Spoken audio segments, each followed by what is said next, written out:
proceed with his interjection when he's ready. You have 2 minutes, sir. Thank you, Presiding Officer, Mr. President. Just two quick questions to our dear witness. Your Honor,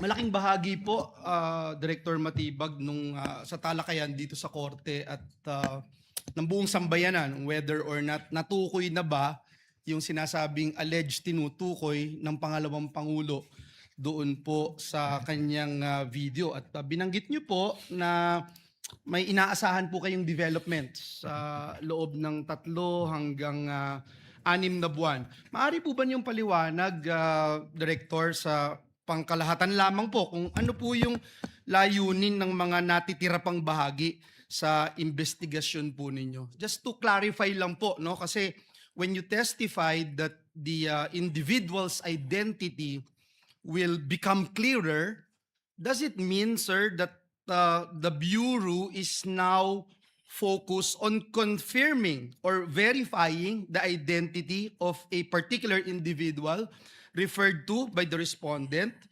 rather than determining whether such person exists in the first place? Kumbaga po, yung tanong lamang po dito, sinasagot po ay sino na yung kinontrata rather than hindi po yung meron nga bang kinontrata? Your Honor, 2 bagay po para makarating po tayo dun sa kasagutan sa inyo pong katanungan. Una, sinabi ko nga po with certainty, meron kinontrata. Ano po yung basihan?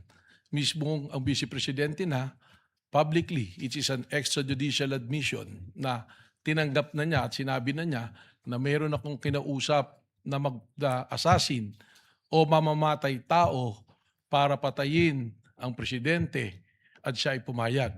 So that is an admission na meron po.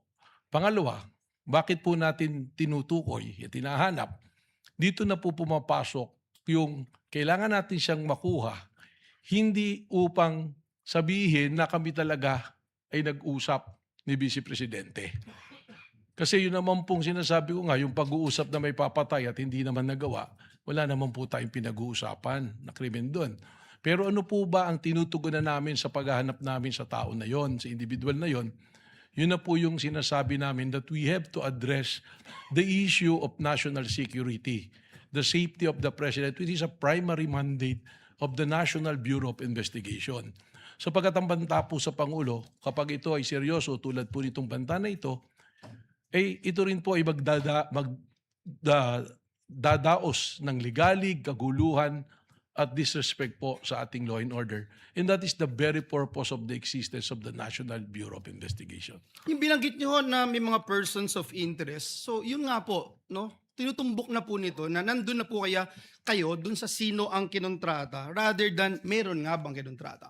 Tama po, Your Honor. Thank you, Director Matibag. Nabanggit niyo po kahapon din yung parte ng network ng respondent na tinatawag na Davao Death Squad. Batay po ito dun sa ebidensyang nakalap po ninyo, sabi niyo sa NBI, at meron po kayong nakikitang impormasyon na nagsasabi gusto kong malaman kung meron po kayong nakikitang impormasyon na nagsasabi na aktibo pa rin po ba ito noong 2024 kaya naging part ito ng inyong assessment sa kapasidad ng respondent? Sa amin po investigasyon lumalabas na meron pa pong mga existing. At katunayan, without naming names, ganito po, ilagay na natin sa konteksto na nagsimula po kami sa maraming pangalan and we narrowed it down. Siguro ito na inaantay ng marami rin na finally ma-identify natin. We are narrowing it down already to less than 20 individuals at may mga pangalan na po kami nito. Sa katunayan po, yung iba po rito, kausap na po namin yung kanilang mga pamilya o kakilala. So, ganun po yung proseso. That's why sinabi ko, baka in 3 to 6 months, we can finally identify kung sino yung personalidad na yun po. Let me wind up, Mr. Presiding Officer. No, in relation again to the Davao Death Squad that we were talking about, aktibo pa po ba sila noong 204? Aktibo pa rin po ba sila sa kasalukuyan sa inyong nagpapatuloy na investigasyon? Tinatanong po natin ito, Ginoong Pangulo, para malaman natin kung yung ginamit po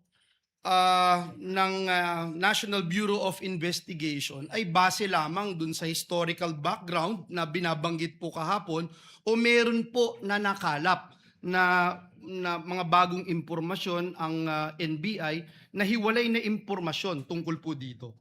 Well, again, kanina po tinanong po ng kagalang-galang Senator Erwin Tulfo, we are not limiting it to the Davao Death Squad.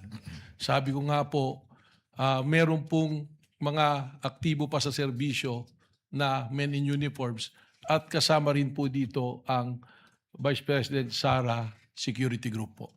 So even those who are actively involved right now men in uniform, is that what you're saying? That is something that I can say because general naman, it will not Kindly go to wind the up. identity. Yeah, that will be meron all, po. Mr. Presiding Officer. Thank you, Director Salamat Matibag. po. Salamat po. Thank you,